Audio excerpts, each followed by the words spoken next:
At the beginning of this century, Committee de Roy introduced a novel approach to history that now guides how history is taught in the Netherlands. And this approach includes 10 time periods and 49 distinctive characteristics that typify these periods. And although this is the approach that is currently used, it has also been criticized, mainly because it would be too one-sided and because it would potentially disregard parts of history.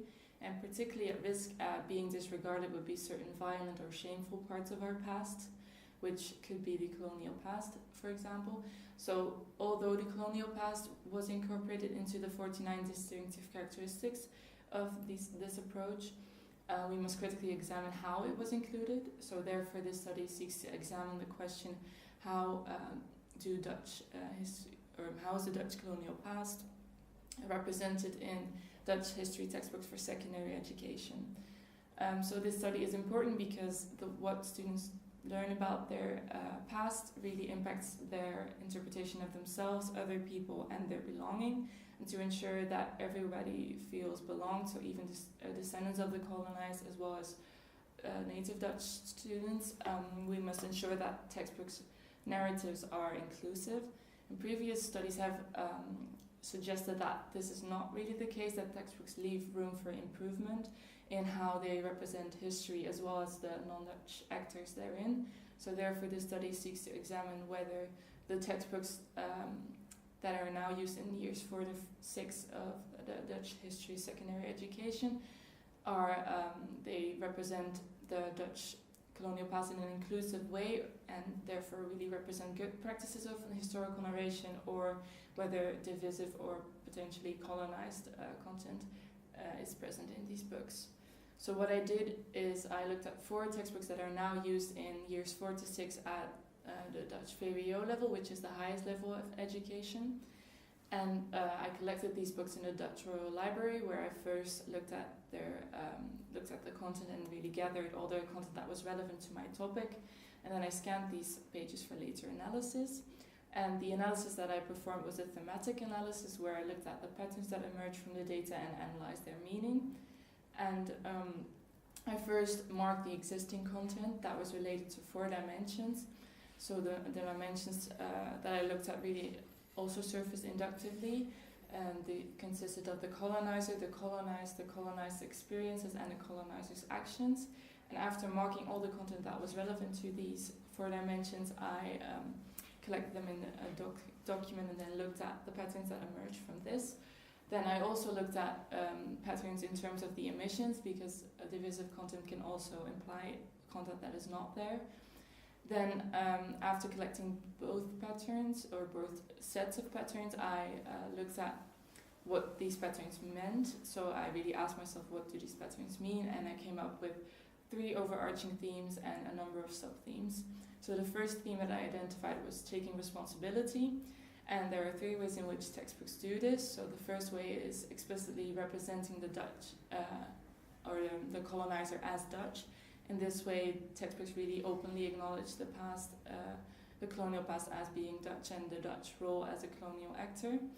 Then textbooks also openly discuss the experiences of the colonized and really acknowledge the cruelties that took place.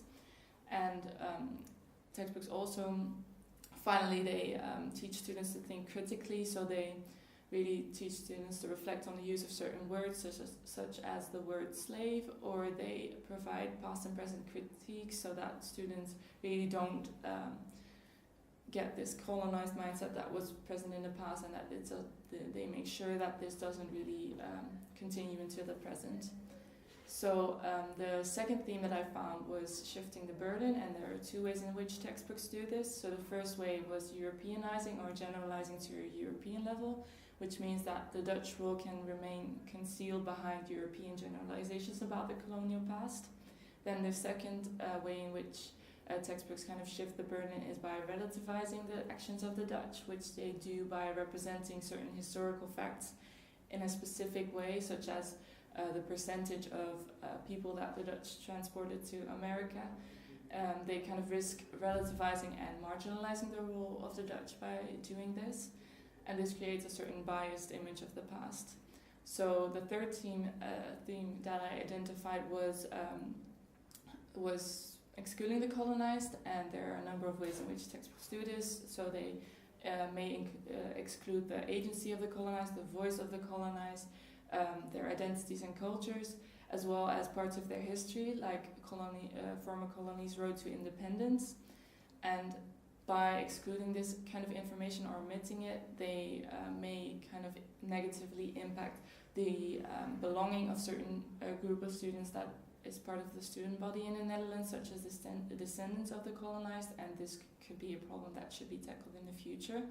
So concluding from my findings, there are both good practices and bad practices that were found in the textbooks.